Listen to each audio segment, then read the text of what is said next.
Di sini saya akan menjelaskan tentang bentuk-bentuk struktur pasar konsumen.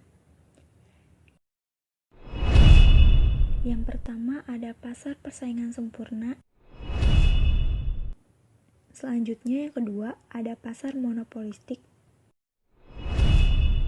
Selanjutnya ada pasar oligopoli. Yang terakhir ada pasar monopoli. Jenis pasar persaingan sempurna terjadi ketika jumlah produsen sangat banyak sekali dengan memproduksi produk yang sejenis dan mirip dengan jumlah konsumen yang banyak. Contohnya itu seperti beras, gandum, batu bara, kentang, dan lain-lain. Pasar persaingan sempurna ini mempunyai sifat.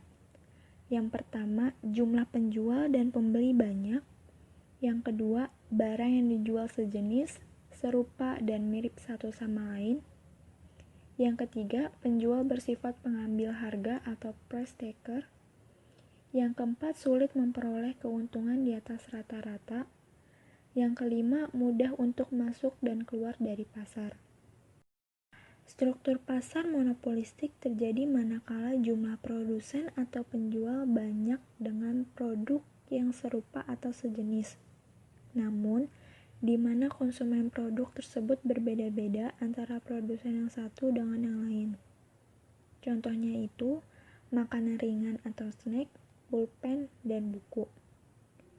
Pasar monopolistik ini mempunyai sifat yang pertama, untuk unggul diperlukan keunggulan bersaing yang berbeda. Yang kedua, mirip dengan pasar persaingan sempurna. Yang ketiga, relatif mudah keluar masuk pasar. Yang keempat, brand yang menjadi ciri khas produk berbeda-beda. Yang kelima, produsen atau penjual hanya memiliki sedikit kekuatan merubah harga. Pasar oligopoli,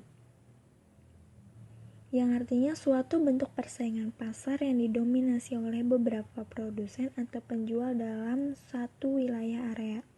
Contohnya, industri yang termasuk oligopoli adalah industri semen di Indonesia, industri mobil di Amerika Serikat. Pasar oligopoli ini mempunyai sifat yang pertama, harga produk yang dijual relatif sama. Yang kedua, pembedaan produk yang unggul merupakan kunci sukses. Yang ketiga, sulit masuk ke pasar karena butuh sumber daya yang besar. Yang keempat, perubahan harga akan diikuti perusahaan lain. Pasar monopoli akan terjadi di dalam pasar konsumen hanya terdiri dari satu produsen atau penjual. Contohnya, Microsoft Windows, perusahaan listrik negara. Pasar monopoli mempunyai sifat yang pertama, harga terdapat satu penjual atau produsen. Yang kedua, tidak butuh strategi dan promosi sukses. Yang ketiga, hanya ada satu jenis produk tanpa adanya alternatif pilihan. Nah, di sini ada contoh soal pasar persaingan sempurna.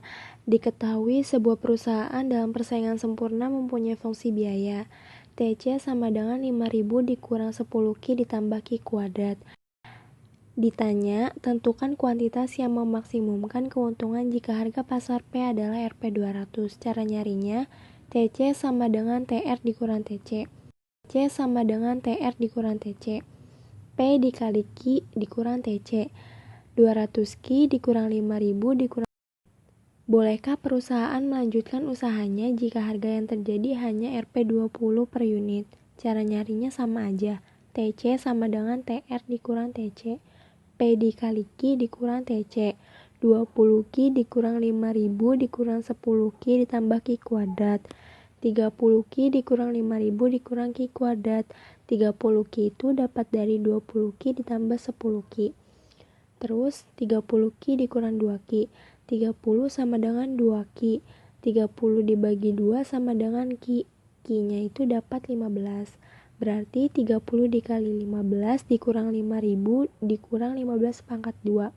Dapat hasilnya 450 dikurang 5.000 dikurang 225.